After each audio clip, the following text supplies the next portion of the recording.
All right, so this is um, project 2 for Fidel's class in bowling. And so we did our design for bowling, and we have Katie, Whitney, Clayton, and myself for this experiment.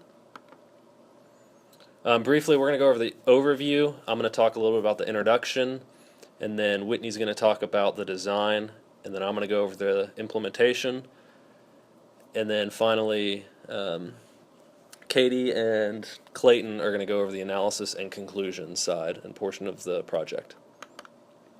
So for the introduction, it's bowling. Everyone knows bowling. Everyone understands what it is. You bowl, you knock and get pins down.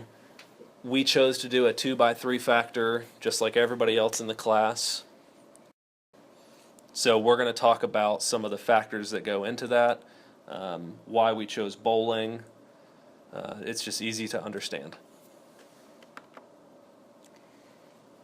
Our factors we have are bumpers versus no bumpers, dominant hand versus non-dominant hand, and custom ball versus non-custom ball.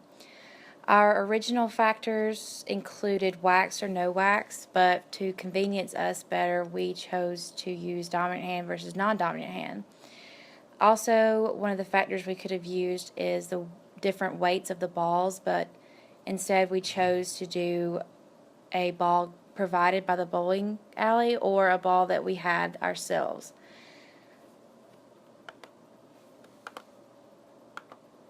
Now our response variable was the score of the game, or score of each single game, or you could say the pins that were knocked down. Our nuisance variable is the weight of the bowling ball. We eliminated this by using the same weight of bowling ball. The cosmic bowling, like I said, we did not go to cosmic bowling. We went at normal hours, normal lighting. Amount of alcoholic beverages, we did not drink alcohol. The only audience we had were our group members. We did have a case where we needed to keep fatigue down because we only had one bowler, so we made sure that we made multiple trips to the bowling alley and took rest whenever he needed. Our null hypothesis is our main effects equal 0, which is that the factors had no effect on our outcome. And our alternative hypothesis was that the main effects does not equal 0 and that it did have effect on our outcomes. So this is the implementation portion of the experiment that we talked about in the overview. And as you can see here, we had 3 different factors that we're testing that Whitney just described to us. We have a total of 24 runs, 1 block. We did 3 sets of 8 replications. Or I'm sorry, we did 3 sets involving 8 trials in each replication. So we had a total of 3 replications. And then here you see the random design table. This is how we determined that we were going to randomize, because we learned from in class that when you randomize the inputs and you randomize how things are done, it's more statistically sound. So we went ahead and did that. So you can see here you have the factors A, B, and C for each iteration, for each run that we did. And we did a total of 24 bowls, 24 games. So this is determining, so for run 13 you would have a negative on these 3 factors, which means we didn't use, it determined what factors we were going to use and the setting, whether it was on or off. And then so for the implementation, we went to the AMF bowling lanes, and I took a class there once, so I was able to get in there and send emails, and we were able to bowl for free. So basically my team would tell me what factors we were going to test for. So they would tell me, okay, you're going to bowl with your left hand this time with no bumpers, but you're going to use your custom gear. And so I bowl the game, and then we record the score. We did, like I said, we did it over the course of 3 different days. So I wouldn't get tired to kind of get rid of some of those nuisance variables. And this here is the recording of every game that we bowled, or every game that I bowled, and how you can see the interactions Here for A is bumpers or not, and these are the random ordering.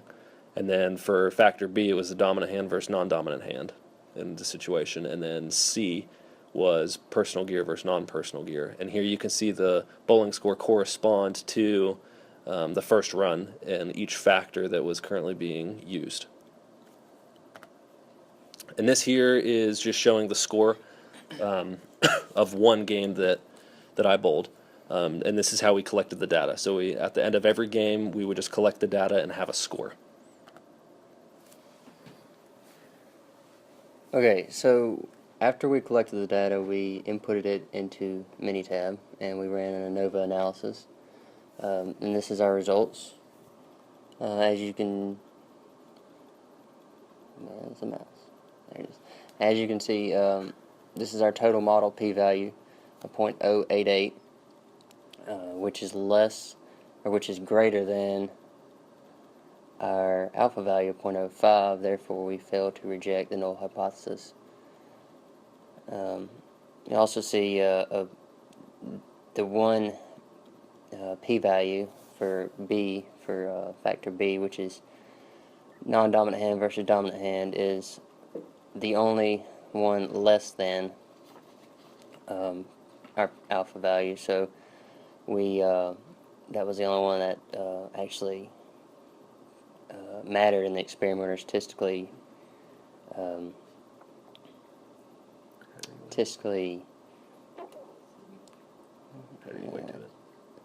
statistically had any weight to the experiment.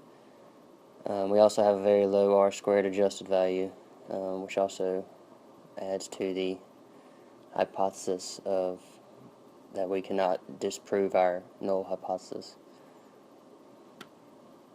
This plot kind of shows how each factor affects the model. The line represents the factors as if there was no effect at all on the model. So you can see the only one, as we signified in the last slide, was B, that was significant enough to affect the model, but overall it did not change the model as a whole to where we would be able to reject the null hypothesis. These are our residuals. We wanted to check, see if we had a normal distribution, in which we do, which it follows the line pretty well. And we also wanted to look at our versus fit for variability. And we have a little bit jumbled up on the left-hand side, but overall the variability is pretty good throughout.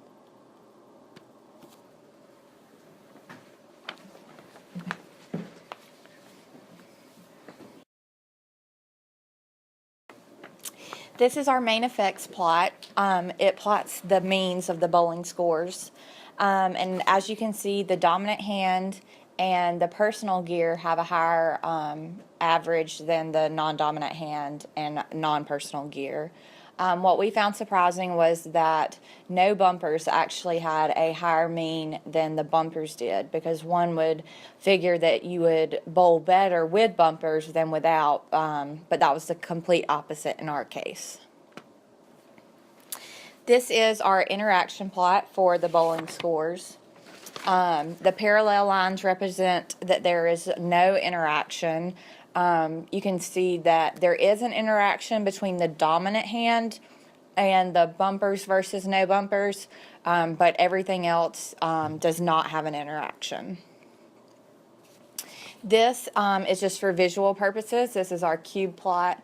It shows the mean responses at each high and low level of all of our factors.